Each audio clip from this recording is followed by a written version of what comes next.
राजस्थान में लोकसभा चुनाव के बाद अब बारी है विधानसभा के उपचुनाव की। जानकारी के अनुसार प्रदेश में दिवाली से पहले 5 सीटों पर उपचुनाव हो सकते हैं, जिसमें दौसा, झुंझुनू, देवली, उनियारा, खीमसर और 84 सीटें शामिल हैं। सत्ताधारी भाजपा चुनावों में जुट गई है, तो वहीं कांग्रेस भी रणनीति बनाकर प्रत्याशियों की स्क्रूटनी में जुटी हुई है। 5 सीटों पर होने वाले उपचुनाव में सबसे दिलचस्प बात यह है कि 5 सीटों पर 2023 में हुए विधानसभा चुनाव में भाजपा को हार मिली थी। एक तरह से उपचुनाव में भाजपा का प्रदर्शन हमेशा फीका रहा है। 2014 में केंद्र में मोदी सरकार बनने के बाद से कई उपचुनाव हो चुके हैं, उसमें भाजपा अब तक केवल 4 बार ही जीत पाई है।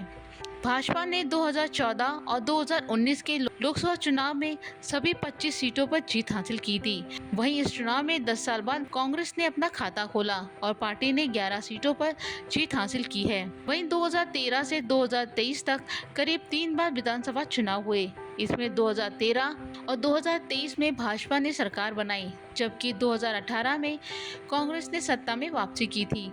लेकिन इस दौरान हुए उपचुनाव में कांग्रेस भाजपा पर 20 पड़ी थी। 2014 में राजस्थान की 4 विधानसभा सीटों के लिए उपचुनाव हुए, जिसमें नसीराबाद, वैर, सुजानगढ़ और कोटा दक्षिण शामिल थे।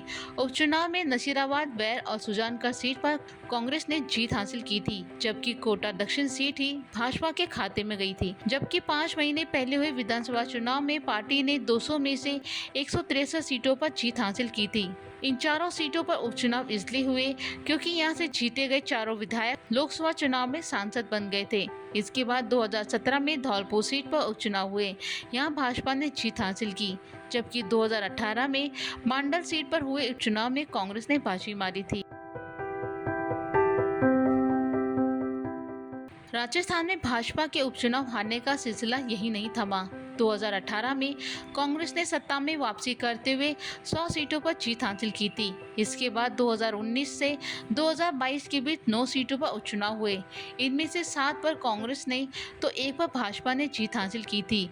वहीं 1 सीट पर रालोपा ने जीत हासिल की। बता दें कि 2019 से 2022 के बीच मांडवा, सुजानगढ़, सरदार शहर, धरियावाद, सहाड़ा, रामगढ़ और वल्लभनगर सीट पर कांग्रेस ने जीत हासिल की थी। इस दौरान भाजपा विपक्ष में थी। वहीं 10 सालों में लोकसभा की 2 सीटों पर उपचुनाव हुए। 2018 में अजमेर से सांसद सामरलाल जाट और अलवर से सांसद महेंद्र चांदनाथ की मृत्यु के बाद दोबारा चुनाव कराए गए। 2019 के लोकसभा चुनाव में कुछ महीने पहले हुए इन दोनों चुनावों में भाजपा को मात मिली थी। हालांकि इन चुनावों के कुछ महीने बाद इस चुनाव में दोनों ही सीटों पर भाजपा ने जीत हासिल की थी।